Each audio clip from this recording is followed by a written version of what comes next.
Sir नमस्कार। नमस्कार madam, नमस्कार। प्लीज बैठिए। हाँ। Thank you sir. सर आपकी पोशाक बहुत अच्छी लग रही है। यही मैं पूछना चाहती थी, पीला जो गमछा आपने पहना है जी। बहुत बढ़िया लग रहा है आप पे, इसका कोई थैंक खास यू, थैंक यू। कारण?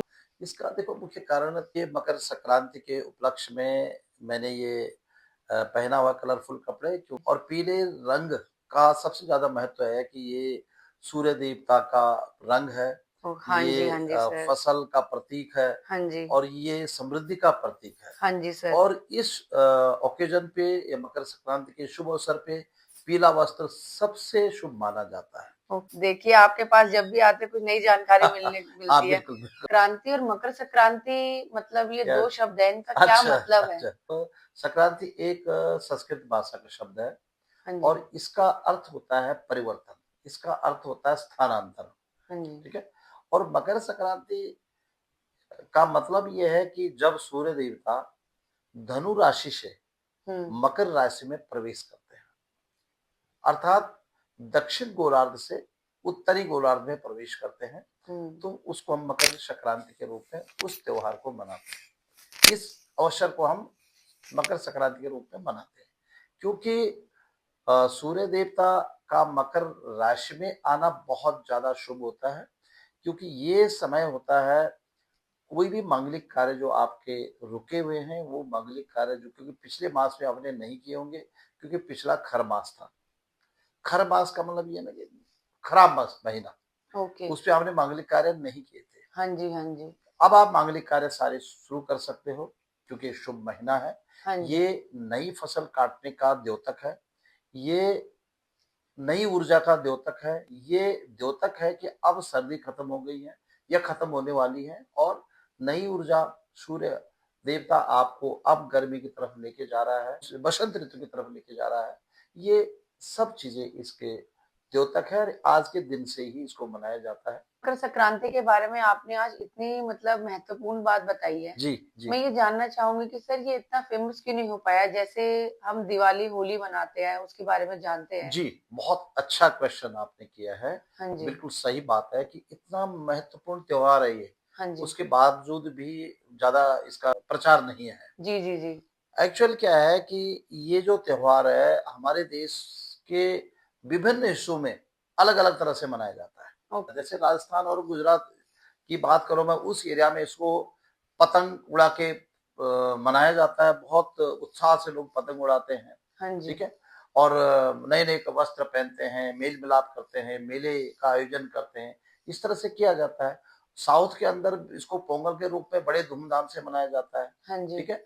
मिठाइयाँ बाँटी जाती है। नॉर्थ के अंदर क्या है कि ये इसको खिचड़ी संक्रांति भी कहा जाता है। अच्छा। खिचड़ी बना के खिलाया जाता है, चावल बाँटे जाते हैं, दान पुण्य किए जाते हैं और तिल और गुड़ हाँ की जी। मिठाइयाँ बना करके लोगों को बाँटी जाती हैं, खुद खाई जाती मतलब सबसे बड़ी चीज़ इस त्योहार की क्या रही है कि अनेक-अनेक क्षेत्रों में अलग-अलग तरह से मनाई जाती है। हाँ जी। लेकिन इस त्योहार का एक प्रतीक ये भी है कि अनेकता में एकता को दिखाता अरे वाह! है ना? हाँ तो जी ये सर। सी अनेकता में एकता हमारा हिंदुस्तान एक है, हाँ जी। इसका भी एक बहुत बड़ा द्योतक है। सर ये बताइए कि इसे खिचड़ी संक्रांति क्यों कहा जाता है? बहुत अच्छा क्वेश्चन। हाँ जी सर। खिचड़ी संक्रांति इसलिए बनाया जाता है कि उस दिन खिचड़ी बनाई जाती है और खिचड़ी क्यों बनाई जाती है? एक्चुअली हुआ क्या था कि जब सूर्यदेव अपने पुत्र शनिदेव के घर गए थे, हुँ। तो उस दिन शनिदेव को खुश करने के लिए हाँ जी। काले उड़द की खिचड़ी बनाई गई थी ओके। और शनि को जब हम खिचड़ी का भोग कराते हैं, हाँ तो जी। वो ये बहुत ही शुभता का प्रतीक माना जाता है। इसलिए खिचड़ी संक्रांति भी इसको कहा जाता है। ओके। ठीक है? ठीक है सर, हाँ। ठीक। सर आपने बीच में खरमास का ज़िक्र किया था, तो सर वो हाँ, क्या यस, चीज़ है? Yes, yes. यस, ये भी बहुत अच्छा प्रश्न है आपका। ऐसा हुआ था कि जब सूर्यदेव ब्रह्मांड की परिक्रमा कर रहे थे, अपने रथ के साथ, रथ में 7 घोड़े थे उनके, जी। तो परिक्रमा करते-करते घोड़े थक गए। हाँ जी। जब थक गए थे तो उन्होंने सोचा कि इनको पानी पिलाया जाए, दोबारा से ऊर्जावान किया जाए तो जी। तालाब के पास वो अपने रथ को लेके गए और उन्होंने सोचा कि इनको पानी पिलाया जाए। उन्होंने ये देखा कि अगर रथ को रोका जाएगा तो ब्रह्मांड की परिक्रमा की गतिविधि रुक जाएगी। जी। तो उन्होंने देखा कि 2 गधे भी उधर थे, उनको दिखे, तो उन्होंने 2 गधों को रथ में बाँध दिया और अपने घोड़ों को पानी पीने के लिए वहां पर रेस्ट करने के लिए छोड़ दिया। जी, जी। 2 गधों ने वो परिक्रमा की, लेकिन वो जो परिक्रमा की जो गति थी वो बिल्कुल धीमी पड़ गई थी। तो अच्छा। 1 महीना का समय लग गया था हाँ जी। और इसलिए इस महीने में कोई भी मांगलिक कार्य मतलब शुभ कार्य नहीं किया जाता, हाँ क्योंकि जी। जो भी शुभ कार्य होगा उसकी गतिविधि बिल्कुल धीमी रहेगी, वो अच्छा। अच्छा फल-फूलित नहीं होगा। इसलिए कोई भी कार्य खर मास में नहीं किया जाता है। ओके, ये इसके पीछे ये कथा है। ओके।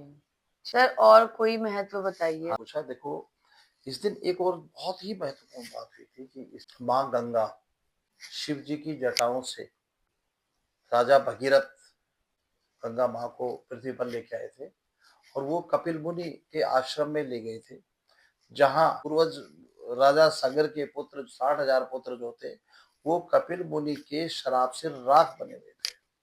तो जब गंगा माँ को लेके आया तो उनकी धारा ने जब उस राख को छुआ तो वो राख मोक्ष में बदल गई, ओके। मोक्ष को प्राप्त हुई हाँ जी, हाँ और जी। इस जगह का नाम तब से गंगा सागर बन पड़ा।